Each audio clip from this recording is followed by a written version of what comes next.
Hello बच्चों, स्वागत है आप सबका हमारे चैनल पे जहां क्वालिटी एजुकेशन मिलती है। देखो बच्चों, अब हम क्या करने जा रहे हैं, अब हम 5.2 का क्वेश्चन नंबर 16 करने जा रहे हैं। और बेटा जैसे जैसे क्वेश्चन बढ़ता चला जा रहा है उसका वेटेज बढ़ता चला जा रहा है और आप सब प्रैक्टिस करते रहिए बेटा, 95 प्लस जरूर आएंगे। बेटा practice make a man perfect, आपने शुरू से सुना होगा बच्चे। आप बस प्रैक्टिस करते रहिए, एक बार नहीं, दो बार नहीं, तीन बार नहीं, प्रैक्टिस करते रहिए बेटा। और उसके बाद और भी सेट्स में आपको दूंगा सॉल्व करने के लिए, आप उसे सॉल्व करेंगे और प्रैक्टिस करके आप 95 प्लस लेकर आएंगे, ऐसा हम पूरा यकीन के साथ कह सकते हैं। ध्यान दीजिए बच्चे, अगला क्वेश्चन क्या कहता है, क्वेश्चन नंबर 16। क्वेश्चन नंबर 16 ये कहता है कि डिटरमाइन द एपी। ध्यान से सुनना, सारा काम इसके अंदर वर्डिंग्स के खेल का है। Determine the AP whose third term is 16। एक एपी का आपको खुद पता लगाना है जिसके अंदर कह रहा है जिसका 16वां टर्म जो है, सॉरी जिसमें कहता है 16वां term, whose third term is 16। जिस एपी का तीसरा टर्म जो है वो 16 है, whose third term is 16 and seventh term exceed the fifth term by 12। और जो उसका सातवां नंबर जो है, सातवां टर्म जो है वो उसके पांचवें टर्म से 12 ज्यादा है। ठीक है बच्चे, अब एपी निकालना है तो ध्यान दीजिए बेटा, किसी भी एपी को निकालने के लिए आपको ए का पता होना चाहिए और डी का पता होना चाहिए। अगर ए और डी आपको पता है तो आप एपी बिल्कुल निकाल सकते हैं। तो इन दोनों इक्वेशन से दोनों वैल्यूज आप ए और डी निकाल लेंगे। ध्यान दीजिए कैसे करेंगे।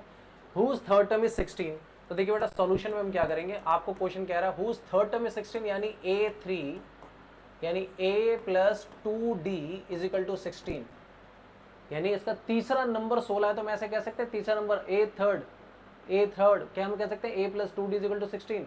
फिर कहता है, दूसरा कहता है हुज सेवन टर्म यानी according to question whose seventh term exceed the fifth term by 12, यानी जिसका सातवां टर्म जो है उसके पांचवें टर्म से 12 ज्यादा है।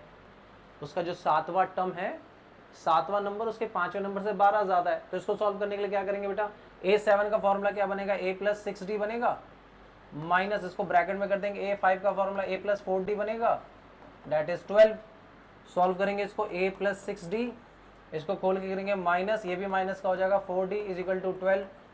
अब यहाँ पे बच्चे a से a कैंसिल हो जाएगा, क्या बचेगा यहाँ पे 6d minus 4d is equal to 12, finally 2d is equal to 12 and d की वैल्यू यहाँ आ जाएगी 6। d की वैल्यू 6 आ गई। अब इस d की वैल्यू को आप इसमें पुट कर दीजिए इस इक्वेशन में, यहाँ से a की वैल्यू आ जाएगी, d की वैल्यू 6 है, आप यहाँ डाल दीजिए पुट d इन इक्वेशन। क्या कहता था, a plus 2d is equal to 16 कहता था। अब d की वैल्यू इसमें डाल देते हैं, डी की वैल्यू क्या आ जाएगी, ध्यान दीजिए ये कलर अपने आप चेंज हो जाता है। डी की वैल्यू क्या डालेंगे बेटा, इसके अंदर 6 डाल देंगे, जैसे 6 डालेंगे 16 यानी a प्लस ये 12 इज इक्वल टू 16। अब a की वैल्यू क्या हो जाएगी 16 माइनस 12, a की वैल्यू आ जाएगी 4। ठीक है, अब a की वैल्यू 4 आ गई, d की वैल्यू 6 आ गई। अब आपको a और d पता है, a p निकालना है, निकल जाएगा। ध्यान दीजिए, सो द a p क्या होगा, सो a p इज, पहला नंबर क्या होगा 4, उसका 6 का डिफरेंस यानी 6 प्लस ये d जो है पॉजिटिव है यानी प्लस 6 आगे बढ़ाइए, कितना आ जाएगा 10, फिर 6 और आगे बढ़ाइए 16, फिर 6 और आगे बढ़ाइए डेट इज 22, और ऐसे करते करते AP आ गई बच्चे। AP में आपको सीरीज निकली थी, है ना आसान।